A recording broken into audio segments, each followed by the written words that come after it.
Il faut détruire tous les nègres de la montagne, hommes et femmes, ne garder que les enfants au-dessus de 12 ans, détruire la moitié de ceux de la plaine.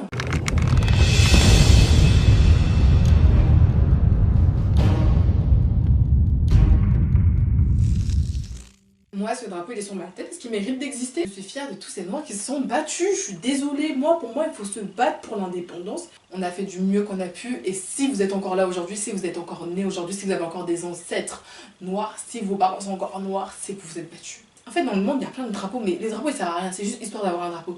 Pour moi, en fait, ça, c'est un drapeau qui suscite l'admiration. Donc oui, ce drapeau fait partie de ces drapeaux qui suscitent l'admiration, qui a une histoire. C'est pas juste un drapeau. Quand tu le portes, tu dois être fier. Donc soyez fiers de vous, les Haïtiens. Bref, vous ne serez pas ici sans la force mentale de vos ancêtres. Esclaves, noirs, RPZ. Aujourd'hui, oui, on va parler de Napoléon Bonaparte. Et je pense qu'en faisant ce sujet avec ça, ça va le faire mal en fait. Il va même pas se retourner dans sa tombe, il va faire des roulades. Napoléon Bonaparte, le neveu de Napoléon Ier, c'est aussi l'empereur des Français, l'un des bâtisseurs de la France moderne, la figure emblématique de l'identité française. Donc je vais vous parler des génocides de Napoléon de l'Haïti à la Guadeloupe. On dit beaucoup de Napoléon qu'il a fait retirer l'esclavage. Je l'avais lu dans mes cours d'histoire à l'école quand j'étudiais les différents régimes qu'il y avait en France. J'avais beaucoup d'admiration pour cette personne. On pouvait même croire qu'il était gentil. Son côté très chef, entreprenant, très bombe le torse et tout. Alors qu'il était tout petit, hein, mais la réalité en dehors du programme scolaire m'a montré un tout autre Napoléon. Un Napoléon qui a voulu rétablir l'esclavage après l'avoir retiré déjà. Mis à part le rétablissement de l'esclavage, il a mené beaucoup de génocides en Haïti et en Guadeloupe. Napoléon a réussi à rétablir l'esclavage en Guadeloupe, mais ça a été impossible pour lui de le rétablir en Haïti. Ça va être mon bavoir. Et tout ça grâce à la détermination des Haïtiens à résister. L'émissaire de Napoléon, qui était en gros un agent chargé d'une mission que son chef lui attribue, on l'appelait le général Leclerc. Et bah il a exécuté la mission d'exterminer les gens de couleur en Haïti, noirs en gros. C'était la première fois dans l'histoire qu'un gouvernement prend la décision d'exterminer des civils sur un critère purement raciste et qu'il s'en donne techniquement les moyens. Le programme que se fixe Leclerc consiste à supprimer environ 300 000 civils, les anciens esclaves en gros. Mais pourquoi ce génocide en fait?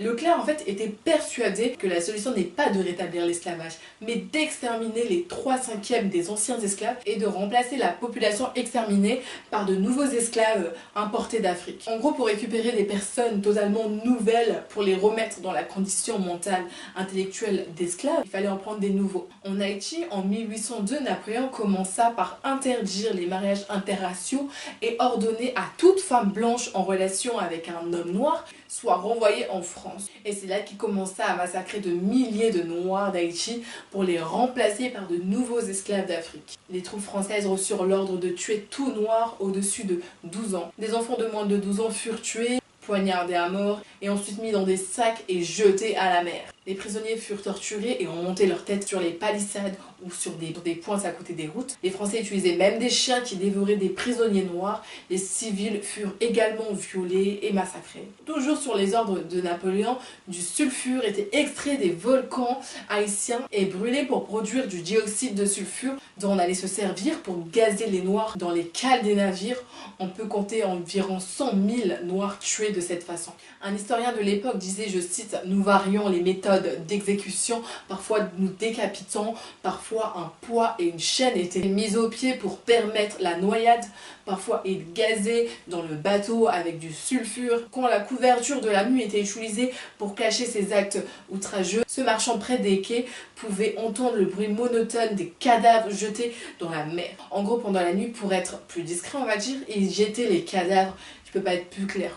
Un autre historien dit qu'ils avaient des prisons avec des chambres à gaz qu'ils appelaient les étouffiers, qu'ils asphyxiaient les noirs. Tellement c'était un truc de ouf. Tout ce machiavélisme sur ce peuple haïtien, ils avaient même des officiers français qui disaient qu'ils préféraient affronter une cour martiale, donc une cour qui juge la guerre, plutôt que de braver les lois de l'humanité. Mais Napoléon, lui, disait que gazer les noirs était une façon de réduire les coûts. Bref, mis à part ça, les Haïtiens se battirent à mort pour leur indépendance, qui déclare en 1804, donc 2 ans après, et deviennent la première république noire, ce qui n'est pas le cas de la Guadeloupe. Maintenant, en Guadeloupe, alors Napoléon envoya un corps expéditionnaire de 3000 hommes pour calmer une révolte des esclaves sur l'île, et durant ça, l'armée française massacra tout homme, femme ou enfant qui rencontrèrent sur la route menant à la capitale. À la place de la victoire en Guadeloupe, près de 250 rebelles, en gros ceux qui étaient contre eux quoi, furent exécutés et 500 autres furent conduits à la plage où ils furent tués. Mais carrément il y avait des militaires qui voulaient rassembler le corps de ces Guadeloupéens,